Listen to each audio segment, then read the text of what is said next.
India is a beautiful country with 29 states. To the north we have the long sweep of Himalayas.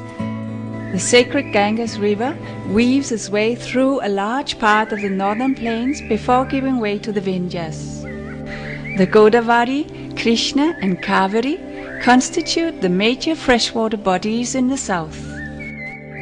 The golden dune of the Thar Desert in Rajasthan, together with the marshland known as Rann of Kutch in North Gujarat, comprise the northwestern boundary.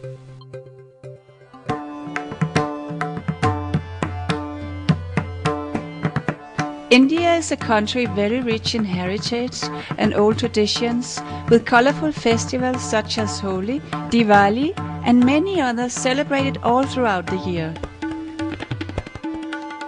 These festivals are full of symbolism and have a rich cultural and spiritual significance.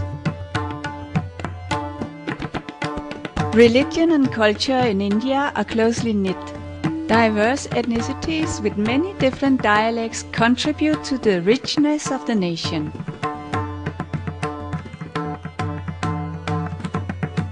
Every region has its own unique folk art, music, dance, cuisine, and attire. Indians have strong faith in the presence of divinity in all creation, and the numerous festivals throughout the year reflect the underlying value system of the society. Nature, rivers, animals, the sun, moon, planets, everything is worshipped during the festivals and helps to sustain the balance of Mother Earth. Even man-made tools, vehicles and machinery are worshipped and honored at homes, temples and the community. Hinduism is not considered a religion, it's a way of life. Scriptures which date back to thousands of years contain profound scientific knowledge with guidelines on how to live in harmony with nature and the divine. The oldest scriptures are said to be more than 5,000 years old and are called the Vedas. They express philosophies, realities, and the truth about life. This knowledge is said to be the essence of all religions. Indians say Vasudhaiva Kutumbakam, and it means the whole world is my family.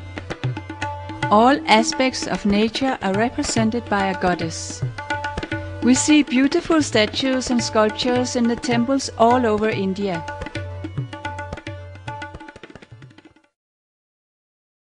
As a social worker from Scandinavia, I came to India with the focus of starting a cultural exchange program between youth from India and Scandinavia.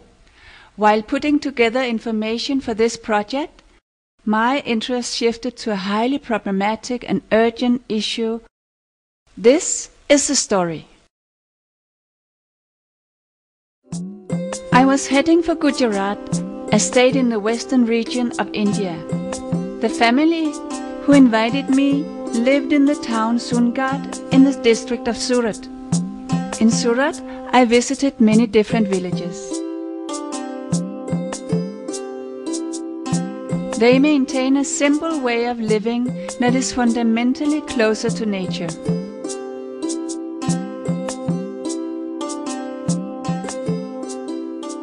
"70% of the population in India reside in such villages, and majority of them live below poverty line. During my stay, the villages were facing a drought with soaring temperatures of 45 degrees Celsius and sometimes even higher. Searching for food, water and work, the villagers head toward nearby cities and industrial areas. They work for minimum wage and live in small sheds made out of old plastic and clothes. They live here with their families for about 9 months in a year, and sometimes few families are forced to stay for years in such a condition. As I move around these villages, I learned about some programs being conducted by Christian missionaries, which caught my attention and interest. We come to this village once a week to give medicine for different diseases such as leprosy, malaria, skin diseases, malnutrition, etc. We also tell them about hygiene and not to go to the witch doctors. But they can go to the church for healing. The church heals everything such as leprosy, malaria, skin disease, malnutrition. It's a matter of faith. Is it difficult to become a priest in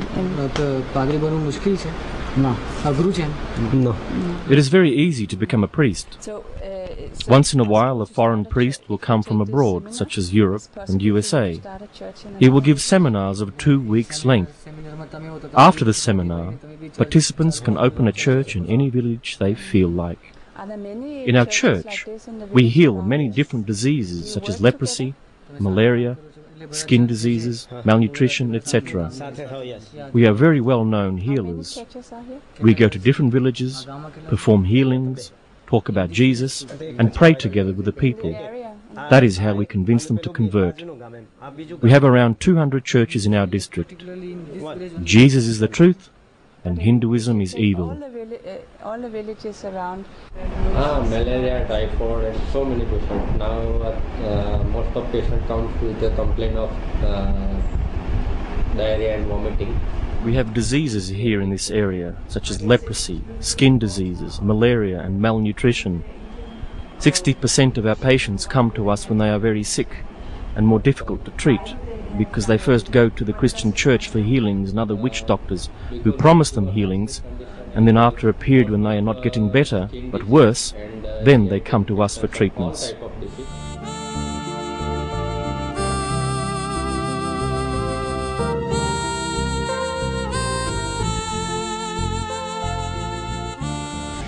એન્ટ્રીનો અમે fit કરીને આવતા હતા ને જ્યાંથી અમે fit કર્યા તે રસ્તામાં જ દેવળ આવે છે.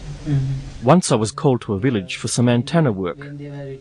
When my 2 friends and I had finished our work, we passed the local church on our way to the car. There were about 250 poor people waiting to go inside the church. 3 priests in long white robes were ordering these people to step on pictures of different Hindu gods which they had placed on the steps of the church. This was to prove that they had renounced the Hindu gods by converting into Christianity. Later, it came to my knowledge that they were also ordered to burn pictures of our Hindu gods.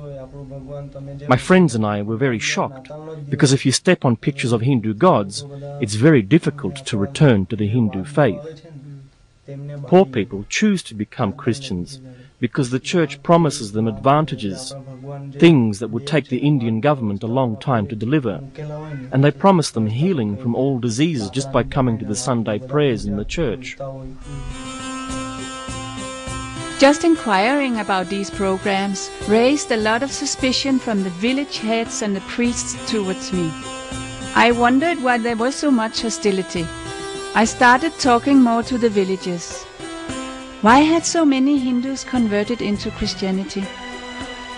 What could Christianity offer that Hinduism could not?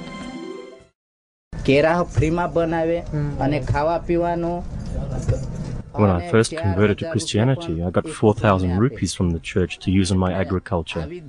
That was the reason that I converted. They promised that I could become a priest, but after finishing the procedures, they didn't give me the task. I was only trained to convert people to Christianity and was told negative things about Hinduism. In the district where I live, we have around 25 churches called Sion Church, with more on the way. Christianity is spreading very fast here. Many different churches, Protestant as well as Catholic churches.